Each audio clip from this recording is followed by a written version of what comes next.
My name is Ray Konopka. I'm the president and founder of Ray Software. I've been using Delphi since before it was released.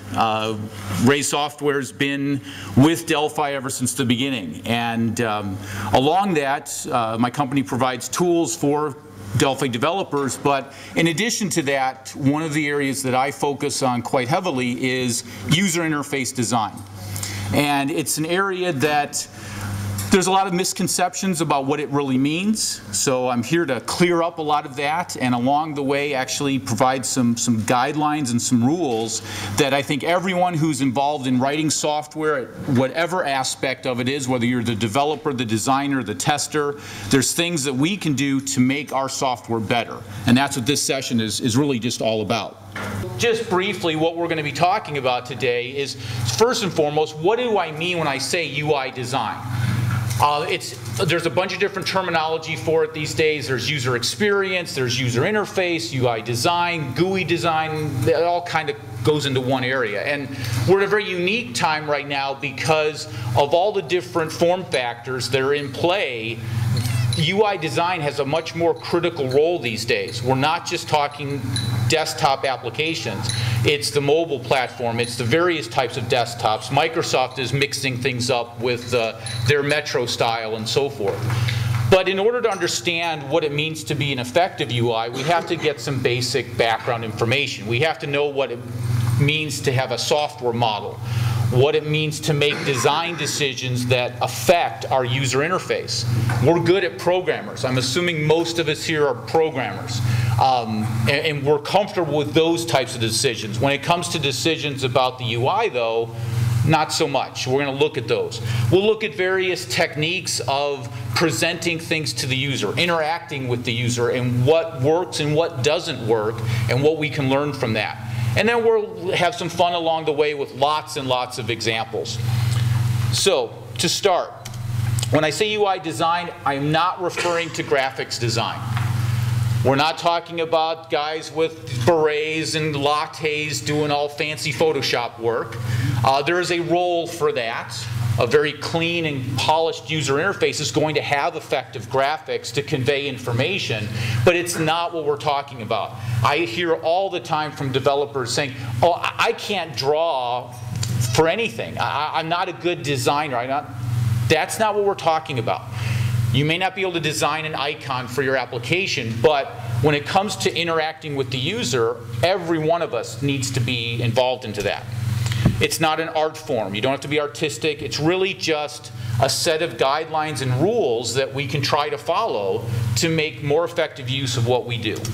So, if we stop the session right now and we go to lunch, this is what you need to remember. One statement, everything that I say for the rest of the session drives from this one statement. An interface is well designed when the program behaves exactly how the user thought it would. Notice that the most important word is user. It is not how the developer thought it should. It's not how somebody, reviewer thinks it should. It's how the user thinks it should. If we come back on every design guideline that comes up, and we come back to that one, they all stem from it. Because think about it, when we're using software, because as developers we're also users, and we've all experienced this, and we come into something and it's just not what we expected. It's not what we thought it should be. There's a gap, and it's those gaps that make software difficult to use. So, in order to understand that first guideline, we have to understand what our users are, and who they are, and what skill sets they bring, and what their experiences hold. So, a very common technique in UI design is to create what's called a persona, an imaginary person. The more real, though, you can make that person, the better. As an example, we have George. He's a Windows power user. And I have a little description that describes George. And as I summarize it, you'll probably know George in your experience. He's an accountant for a large company. He's been using it since Windows XP. Competent. He reads some blogs. He's familiar with it. We've got, the big line there is he's done some Word macros to help his secretaries in the office. So he's dangerous. Okay, he knows a little too much. He's got, at home he's got a Windows Vista machine, and he understands UAC. All right, we probably know a George in our life. Well, compare that to another user, Wendy, my mom. She's been using a computer for a while now. She likes her games, solitaire and some other ones, and they change weekly, but she will use the computer to type a business letter. A personal letter is always handwritten. She's not going to do that. She does not like to explore. She's got a brand relatively new, a couple years old now. It's got all kinds of stuff on it. She knows only what I've shown her. That's it. She's not going to pull up the Explorer and start drilling around to see what's there. The keyboard is used for typing. The mouse is used for navigating, and neither the two shall cross. Using the keyboard to navigate does not work. Using the mouse to select and edit things does not work for her. It's very different. Don't even try to explain directories to her. I've given up. Okay? There's nothing wrong with Wendy, but she comes at a program, she looks to how to use something, it is quite different than a George. We need to know who our users are when we write our software. We may be targeting the Wendys of the world. We may be targeting the Georges. We may be targeting both, and many, many others. And so being able to understand what backgrounds they come is important. Well, why is it important to have this? Well, the only way we're going to be able to understand the user model is by understanding the users who we're working with. And this user model, it's not the same as model-driven architecture. I'm not talking code. I'm really just talking philosophically. When we think of the user model, you may hear it referenced as conceptual model or mental model. That's too academic. I like something more concrete. It's the user model. It's how the software, the user thinks it should work. It's going back to our first guideline. This is what we're really targeting. How does a user look at your software and expect it to work? The other model that's involved in our software is called the program model, also called the implementation model. This is how the software actually works. This is what we live in. As developers, we are ingrained into the program model. That's what we're paid to do. We try to make the software do some task. Some UI design guys just stop there, user and implementation or program model. I like having an intermediate level called the presentation model. And sometimes it's called the manifest model, again, academic. But this is a bridge between your program model and the user model. And it's how the program presents itself to the user. So what we're going to find out is our users don't always, or the models don't overlap. Anything that's non-trivial won't overlap. And so it's important to understand that. So taking this idea of these models a little bit further, the closer the presentation model comes to the user model, the easier the software will be to use and understand. It's nothing rocket science here, it just makes sense. Natural extension. Users have their user model, that's what they expect it to work. If we present our program as close to that user model as possible, it's going to be something that's easy to use. So, if we know that, why do we have problems? Well, as programmers, we sit in the program model, and it's not easy to create a presentation model to maps onto that, onto the user model. What we like to do is make our presentation models map onto the program model. We know how it works under the hood. Well, it should just present itself to that, so other developers should have no problem how it works. So how do we resolve it? Well, there's three common ways that our model conflicts can be resolved. The first one, most common, is let's change the user model. And you guys should all be going, huh? That's not going to happen. We all try to make it happen. That's what they wanted. The guys who wrote that expert said, oh, well, we'll just change the user model. They don't know what they really want, so here, let's tell them what they want, and we're going to make it do this. And look, we can do multi-select. By bringing up this extra dialog box, they can select multiples at a time. And the problem I have with that is that if it's not what I expect, it's getting in the way and it's slowing me down. As an expert in any industry, you would rather do something that's easy to understand and do rather than something that's complicated that gets you more flexibility. I don't really care about the multi-select. I should be able to click a package and hit remove, click another package, hit remove, click another package, hit remove. I've deleted 3 things. I don't have to worry about control clicking or anything like that. So our reasons for justifying changing the user model are often flawed. But even beyond that, it never works. We will never change what a user's expectation is. We can help them along, as we'll talk about, but we're not going to change it. The other favorite, and if you've ever been into a meeting and someone utters the lines, "Oh, we'll just handle that in the documentation," that is a huge red flag that there's a problem. The help window did indeed describe exactly how that package editor was supposed to work. But as I said, I refuse to click on it. I shouldn't have to. Documentation's useful. We're going to talk a lot about that toward the end. But we don't rely on it to change user model and resolve our conflicts. The correct approach is we need to change the presentation model. Present it in a way that makes it effective. There's no reason why that editor couldn't have been designed to support multi-select in the tree if that was such a compelling goal. They did not have to bring in a separate dialog and confuse the user, me, to figure out how to do what I want to do. I'm using software to accomplish a task. Let me do that task as quickly and as painlessly as possible. That's how we resolve the conflicts. So, as we kind of understand that conflicts arise, in order to resolve them, we have to understand our models. Well, how do we get that? How do we understand what those expectations are? You got to talk to users. At some point, we have to talk to people using our software. And it doesn't have to be a lot. And it doesn't have to be a very formal process.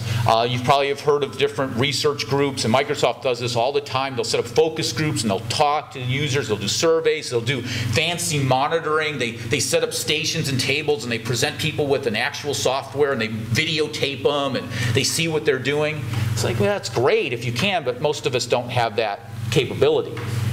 Get a pencil and a piece of paper, draw out an idea or a sketch of how you think something should work, present that to the user and say, hey, if I gave you this screen and I asked you to do this task, what would you do? How would you look at this?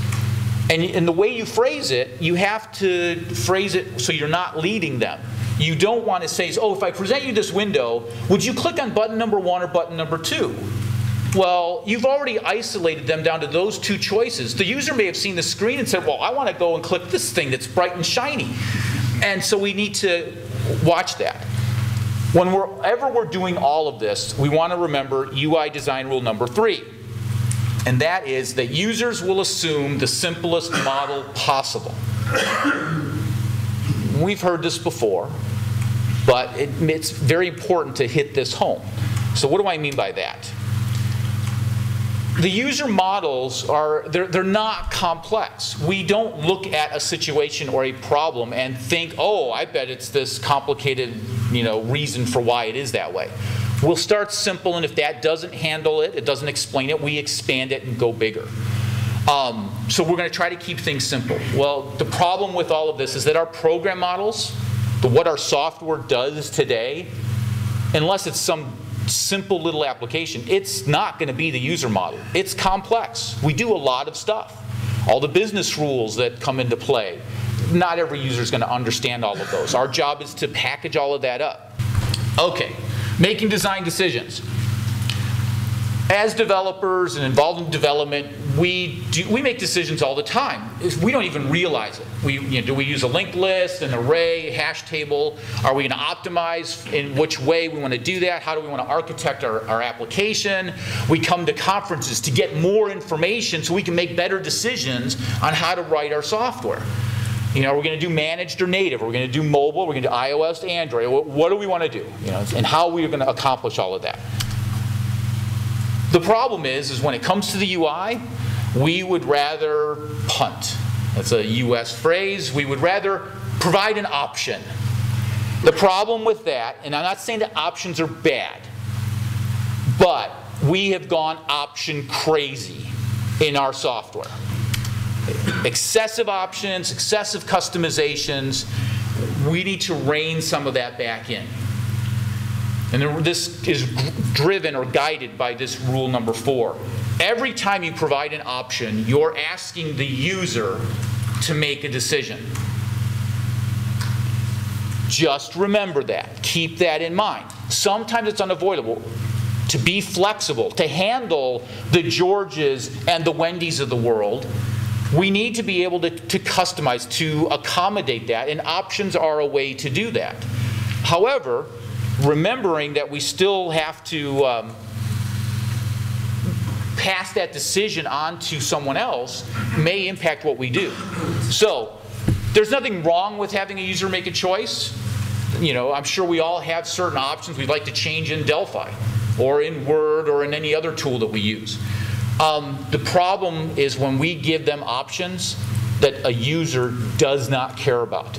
They're program options, simply because we haven't decided a best approach. We want to allow that. We're going to let our users make design decisions that affect our program model. That should be cautious. And especially if they don't care about it, it's just noise to them. We need to take responsibility for that so our users don't have to. So this application, this is the options dialog that comes in CorelDRAW. Vector graphics based like Adobe Illustrator.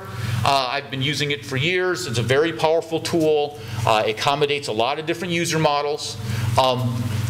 Lots of options. I want to talk about 4 of them. This is the first page. Brand new installation of CorelDRAW. First page is the general page of your options. What does that mean? These are the most important options of the program. They're presenting it to me first.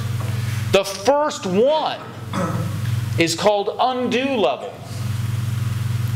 So before even further, undo, great. That is a great user experience functionality. Why is it? Because I can try something out, and if it's not what I want, I can undo it back. It's great. We've all had the issue where we delete something from the form in Delphi. And we're like, oh, I didn't want to delete that one. Wouldn't it be nice 17 years later to have an undo button to bring that button back? I've given up. Undo, great. Awesome. However, I question the fact that the first option on the most important page is undo level. Now, someone decided that a default should be 20. And what this means is that I can do 20 consecutive operations. It's controlling the undo stack, if you're thinking implementation now. I have 20 places to do a command sequentially, and I can undo all of those to get back to the first one. Okay, great. Somebody decided 20 is pretty good. So I decided, well, it's a spinner. I can change it. Well, what's the min value? I can change it to 1. So it's like the edit box in Windows. I can make one change and I can undo that one. If I do something else and I do something else, I lost the old one. So I can go back one step. That's silly. Why would you do that? If you've got all the framework to do a full undo stack, you'd set it to 1. That makes no sense. The maximum value? No, it's not 20. 99,999. I am not kidding you. What that means is it's a graphics program. It's designing a logo. I'm going to do 100,000 consecutive steps and then decide, oh, I gotta undo them all. No one works like that. If you're gonna do that much, you make a copy of the image and then you work on that, and if you mess it up, you say, I'll throw it away. Totally ridiculous. The user should never see that. Set it to 20, set it to 100. Okay, if at this point, whatever value seems to make sense. And if you really want to be clever, if they start to reach the limit, maybe you allocate more space behind the scenes so that they don't run out of it. Okay, but practicality, totally useless that we have that on there. Number 2. I'm sorry, it's a little fuzzy and it's back. It's an image, I can't really make it bigger. It says center dialog boxes when displayed. And I entertain myself in putting this together by thinking of the design meeting that the guys who were doing this were all sitting around a table, and I could see some guy saying, you know, Bob, every application in Windows displays their dialog boxes centered to the screen or the main window that it's in. You know, let's make an option to change that. And so then I was like, okay, great, let's go. Well, what happens if you uncheck this? I think to myself that wouldn't it be good if they just randomly pop up each time you invoke it? And it's not what it is. What it does is in a graphics program you have a workspace. Think of your form designer. So a dialog comes up and then you can move it. And it remembers where you moved it to. Seems perfectly logical to me. Do I need an option to control that? Display it in the middle of the screen the first time it's up. If I leave it there, it's going to come right back to the middle. If I decide to move it, bring it back. Give me some mechanism, if you need to reset them all, but I don't need an option to do that. Number 3, show titles on floating dockers. That option controls this. A floating docker are these little tool windows that can pop all around the UI.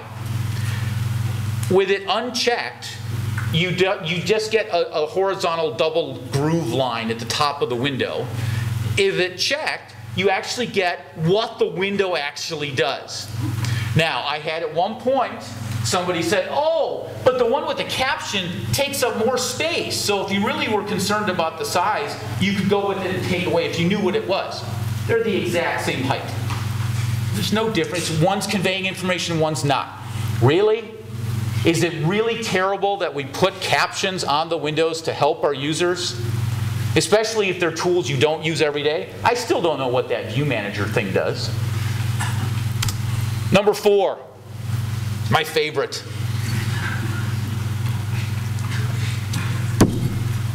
Auto-execute single item pop-up menus.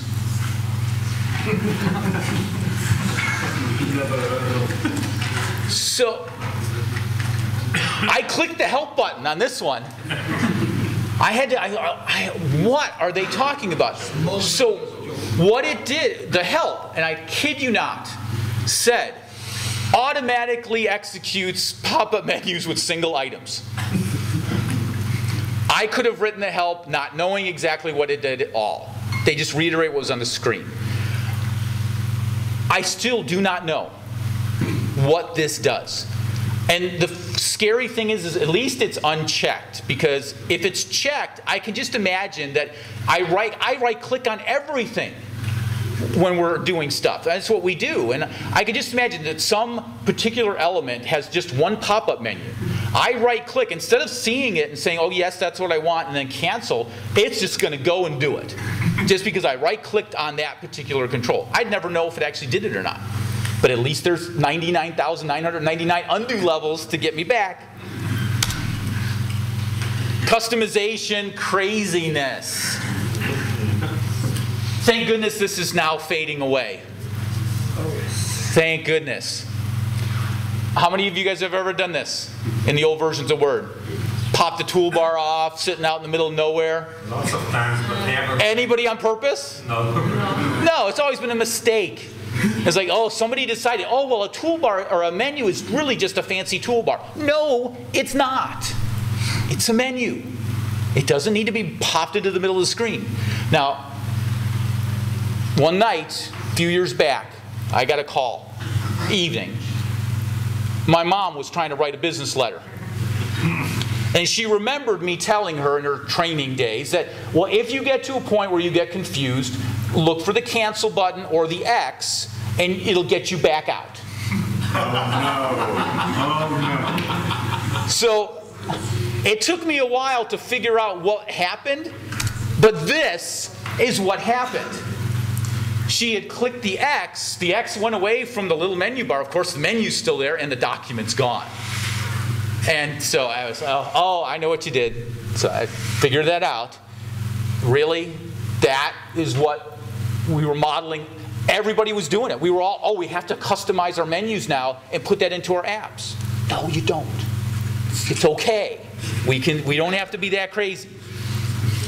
So moving on, got a lot more stuff to cover. I like having fun with this because when we see this and we see examples, we start to think about different ways of tackling this problem. One of the challenges that we do have, though, is how do we explain or get a complicated process understanding to our user? How do we get them to get some basis to how to operate it? One way to do that is to use metaphors to provide clues, to help them along in how to navigate through the software. It's a very simple example. If I presented this application to you, it is an application years ago, and I asked you, would you zoom into this image? Anybody want to take a guess as what you would do? The magnifying glass. Everybody's holding up their hands. Yeah, they're going like this. Exactly. Makes sense. Now, that's about the only thing that makes sense. I can totally get it. Oh, magnifying glass. I can zoom in. It's a little odd, though, when we start talking zooming out. We don't have special magnifying glasses that necessarily do that. I like this little gadget thing. It looks like I can slide these up and down. I'm not quite sure what some of them are, but it's probably color and brightness. My favorites, though, are the red and the green buttons on the left here. And I can just imagine kind of taking your mouse and trying to click those on the side and whatever else is going on. The point being is we can provide clues, but don't go crazy with it. We can also overload our metaphors a lot. Magnifying glass is used for multiple different things. For zooming, great. We also use it for searching. Inside of Explorer uses this all the time. Both, global searching and local searching is all into there. But now what if we go to Office? Same program, there's no less than 3 different uses of the magnifying glass. We've got the zoom level in the top ribbon bar. We've got preview results, and we have in the print preview icon, which I absolutely cannot stand. It is one of the most terrible icons ever created. A piece of paper and a magnifying glass has somehow translated to print preview. And yes, we all know what it is now. And when I talk about consistency, I'll bring this back up. We're stuck with it. We have to pick and choose our battles. However, as effective as metaphors can be, we have to be aware of their limitations. They don't always map to a real-world entity. Okay? We don't... Zooming in and zooming out, another example. The metaphor of the directories and the file folders that we use. As developers, very early on when we learn how to program, we have to understand recursion. We understand the notion of a box in a box in a box, or a folder in a folder in a folder. In the real world, we have a drawer with a file in a folder. And we don't put another drawer inside the file. Real world doesn't work that way. Some people have problems with that, getting their mind around it. Another clue, another way to help users understand how things work is a concept called Affordances, which was coined by Donald Norman years ago in The Psychology of Everyday Things. It's a very dry book, but very interesting. He looks at real-world objects and tries to understand, how do we understand how to use them? A classic example is that you go up to a door and there is a flat metal plate about chest high. How do you open the door? We push it. The plate affords itself to be pushed. If there's a handle there, we want to grab it and pull. The challenge is that like fancy designers and buildings will put the bar on both sides of the door. So 50% of the time you're right, you want to pull it, but if you're on the other side of the door, no, you have to push it. And so that you get the same disconnect in the real world that you can have in your software. So a well-designed object makes it clear how they work just by looking at it. Classic examples are the 3D button, that when we click it, it actually depresses. We see that. It looks like it's clickable. The size grip to move things, and tab dialog boxes. Probably one of the only UI elements ever created that caused usability of an area to go from like 20% to 100%. And Microsoft did a study to do this back in Office 6, was when they first introduced it. It made perfect sense. Everybody saw it, and it was very clear what was going on. That doesn't always happen. However, over the years, we've gotten a little crazy with the tabs. The multi-line tabs, using the tabs for navigation to step through a process and so forth. We've muddled the water. Now, with that said, managing complex data and all these things that we've got, it is challenging. And it's not gotten easier. The problem that we had a small set of options. We had a couple pages to categorize them. Great.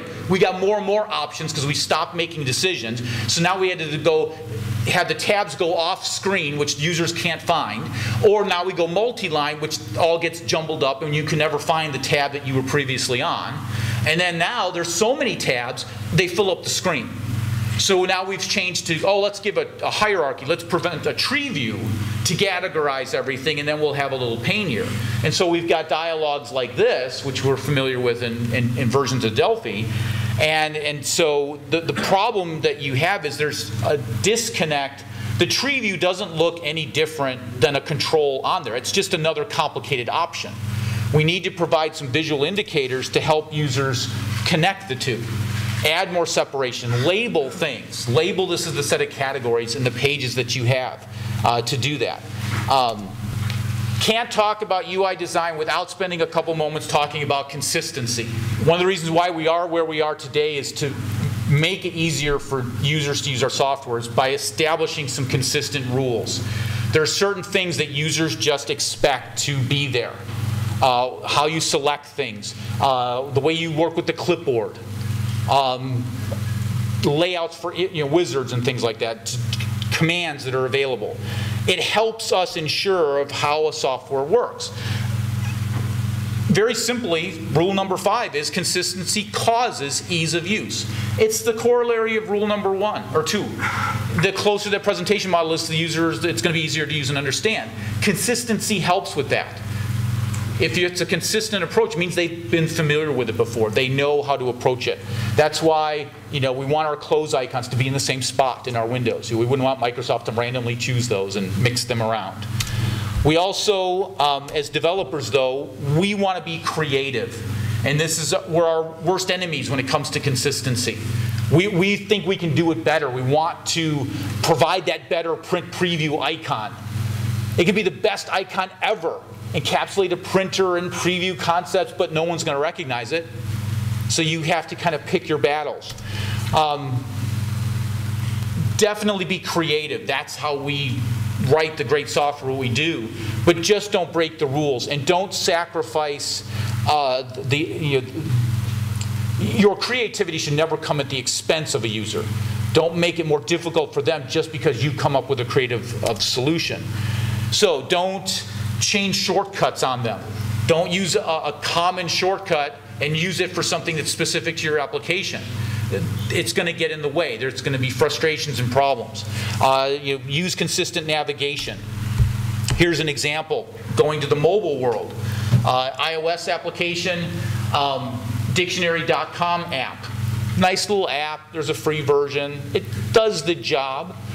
So they've written it. I start typing in my search string, and I click on reticle, which is the word I was looking for. So I click the item and I get the definition. Great.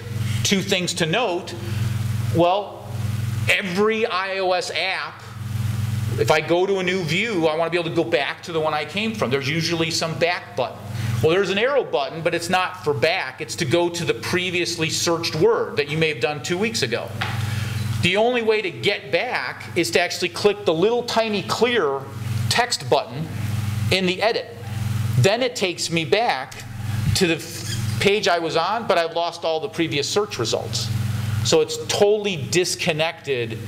What's a traditional navigation metaphor has now gone because they just didn't do it that way. Now somebody said, well, maybe they don't know about the back button. Yeah, they know about the back button. It's sitting in their options page, which is now multiple lines long. So we can learn from all of this. Moving forward, I talked about documentation, displaying information, helping our users out. The more we can explain and guide them, that's great. However, as I said before, if we ever utter the words, we'll handle it in documentation, it's a big red flag. Users don't have doc. When was the last time you guys provided documentation with a piece of software? I'm not going to talk about documentation in Delphi. We've all seen it burn there. We know it, beating that with a dead horse. The problem is we don't get paper manuals. And even if we did, we wouldn't have it with us. We're mobile. We're not carrying around documentation. Even if we had it, we wouldn't read it. We don't have time to read it. And most of the time, we don't think we need to read it. Real men don't read documentation. Absolutely. Rule number 6. As the number of words increases on a window, the number of people who actually read it decreases. It's a little fun one, but it's very true. Here's an example from way back in my experience. Have anybody ever played Baby Type? Yeah. A couple guys? So this was version 1 of Baby Type. I was new, young, was having fun. I decided this is the opening splash screen that comes up. And Baby Type is a program that takes over the whole screen, covers the taskbar. You can't switch out of it, so you can have your kids whack away, and every key makes a sound effect and a visual effect. It's great. Well, I had this fancy thing, and of course, just for more options and to exit, click the secondary mouse button, example, the right mouse button, and select the desired menu option. All this fancy text. Now, the problem with this is very few people read this. And they have their kid wanting to start playing with it, and the minute you press a key, it goes away. Kids can play. So all of a sudden, about a week after I release it, and people are downloading it, I get emails, quite a few, from people saying like, oh, my 8-month-old daughter absolutely loves Baby Type, but can you tell me how to get out of the program without shutting down my computer? I'm like, oh my gosh, I can't. They're powering down the computer to get out of it. Because I tell you, I block it. You can't task out of it. You can't get anywhere. And so I'm like, all you got to do is click the right mouse button. Every developer that had it had no problem. Because they just right-click. That's what we did. Back in 1998, that's what was common. Users weren't accustomed to that yet. So I had to take that and say, okay, I need to change this. Because I can't have people shutting stuff down. And so I changed it to this. This was the version 2, new and improved. And after that, no one had a problem with how to get out of the program. Just, oh, I'll click on the door. There were other issues, but I'm not going to go into those. It's like, I click on the buttons at the bottom and nothing happens. It's because they're the modes. You can change the different modes. And so, still always work to be done. Always get experience. Okay, we're getting close to the end here. I do want to spend a couple moments talking about confirmation dialogues. We have to be aware that many users get intimidated. Sounds odd, I know, but it happens. Think of the Wendy's of the world. And she's presented with this window. Are you sure you want to exit? Yes or no? And those 3 little words. Are you sure? When is the only other time you see those 3 words? It's like the computer's telling you, you might not want to do that. And so, no, I'm not sure. So I click exit and I call up my son and find out what I should do. The problem is at the time of the question, I've mentally made the choice to do the action. Questioning me and stopping me is disrupting it, and I don't know the answer. It isn't until that dialogue goes away that I then remember, oh darn, I really needed that, so I hope undo is there. if you have to do a confirmation, certain things do require it. If you're going to turn off your antivirus software, probably a good thing to let the user know that's going to happen. However, explain, don't question. Give them the information. There, in this example, in Outlook, if you've got a message in your outbox and you go to exit Outlook, this is what you get. There are unsent messages in your outbox. To send the messages, Outlook must remain running and connected to your email server. Do you want to exit anyway? Exit without sending, don't exit. Exiting in 25, 24, 23, 22, Back. well, I don't want either of these. I've written my email, I've sent it, I'm exiting to go do something else. Well, it's simply exit without sending. Well, no. Don't exit. No. I want you to send the mail and then exit. And don't pressure me to make a choice in 25 seconds. So I know what you're thinking. But this only happens to regular users. Nothing like this could ever happen to a developer. This is my favorite dialogue of all time. I have to read it to you to get the full effect. The project file, blah, blah, blah, may have been modified on disk by the preceding source control operation. However, you have also made changes to this project which have not been saved. If you reload the project, you will lose your current changes, but if you don't, you risk overwriting the new changes on disk, which is usually much worse. Do you want to reload it now? Yes or no? The only thing better would be 25, 24, 23.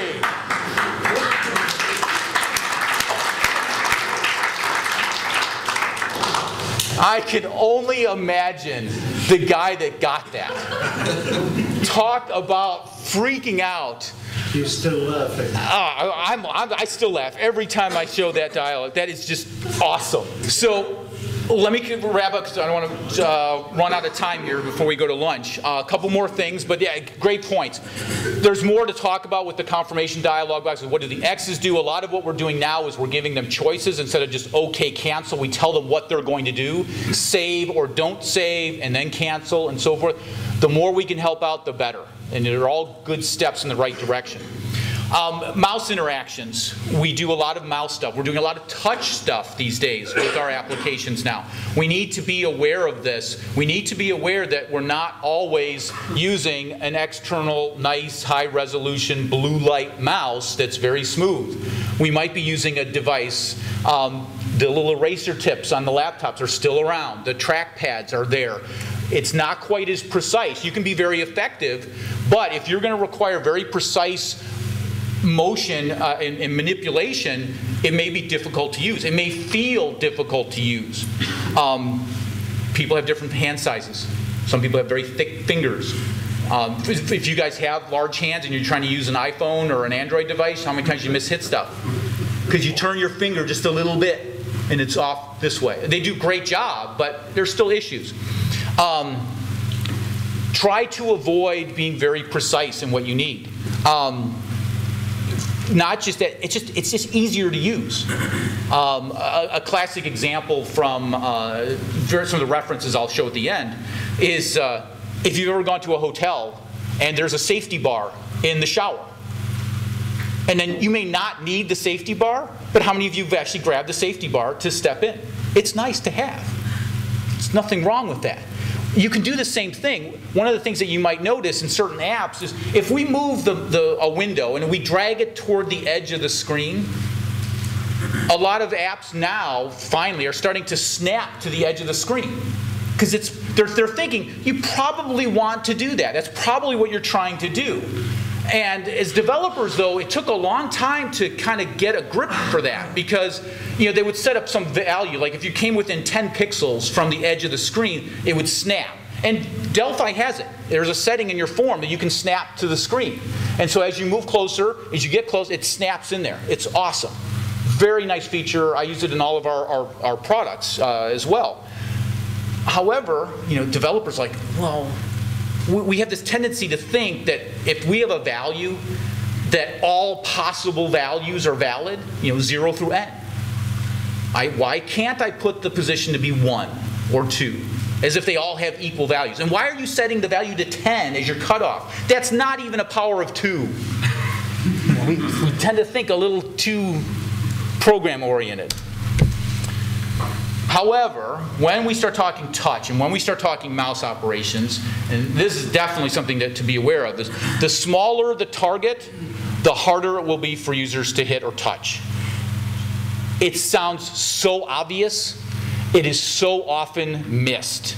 We try to cram so much stuff into our interfaces that we make it almost impossible to hit things on the first time. And it's not just your touch devices. They're better because they have more guidelines and more restrictions in how small you can make things. They're designed for your finger. When you talk the computer screen, that's not always the case. Okay, last couple of things, kind of putting it all together. We have to remember that users are goal-oriented. They are trying to accomplish some goal. That's why they're using our software. That's why we use softwares to do something. They care about the goal. They care about the features that are there to help them get to that goal. They are much less concerned with the visual style and the aesthetics than the developers realize. We all like a sharp-looking, clean interface, and it's got stuff, it engages you. That's awesome. If it doesn't help them accomplish their goal, it's very frustrating. Especially when, because I just upgraded some of our business software from other vendors, and they've revamped the interface to follow the Microsoft standard. The problem is that they've changed the way things work. And so nothing's working the way. It looks pretty, it doesn't help me accomplish the goal. What took me 2 steps now takes me 5 because they wanted to make it pretty. That's the wrong approach to it.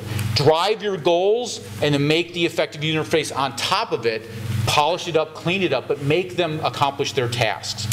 So what do we want to do to design an effective interface? Define some personas. Understand who's using our software. It helps us create that user model.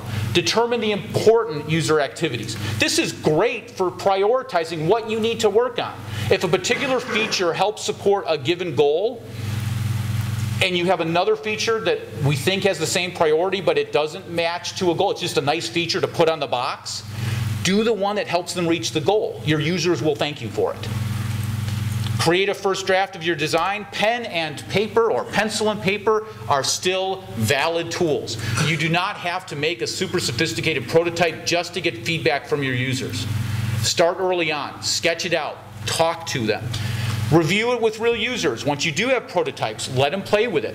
If they have a version 1 of your software or version 2, watch them use it. Talk to people. Get feedback from them. What helps them accomplish their goals? What doesn't? We've done that over the years with our CodeSite product to help people isolate things, to provide more filtering mechanisms and so forth that make it easier to use. We found out what they were trying to accomplish and we matched our software to make it easier for them to do. It's a great way to prioritize what you need to work on. And then update the design and repeat. It's an iterative process. We will always learn, and our users will change as the software grows. They'll want to do things more and more. And as they learn how to use the software better, they're going to say, oh, well, I'd really like to be able to do this. And this is part of what we can drive with our UIs. Here are some references. This will be inclusive. You don't have to worry about listing, writing all this down. But User Interface Design for Programmers is a great book. About Face 3 is kind of a classic UI a book with respect to Windows. Design of Everyday Things I mentioned before. Some websites to note. The SAP Design Guild's pretty good. The Bad UI Gallery's a fun ride. The User Interface Hall of Shame, search for it on Google. It's not running anymore, but the archives are still out there, and they're great. They are just awesome. And you're like, oh, I can't believe we wrote software like that, and we've all done it. Christmas tree dial. Oh, they're awful, but they're great fun. that is all the information I have. I hope you found some good nuggets of information here. I really enjoy this topic. It's something I do quite frequently, various companies and in our own software. It's something that I think every developer can do and should do. It's not something that's out of our reach, and it again applies to every software platform that we work with, every form factor or device, is really engage ourselves with the users. And with that, I want to thank you very much.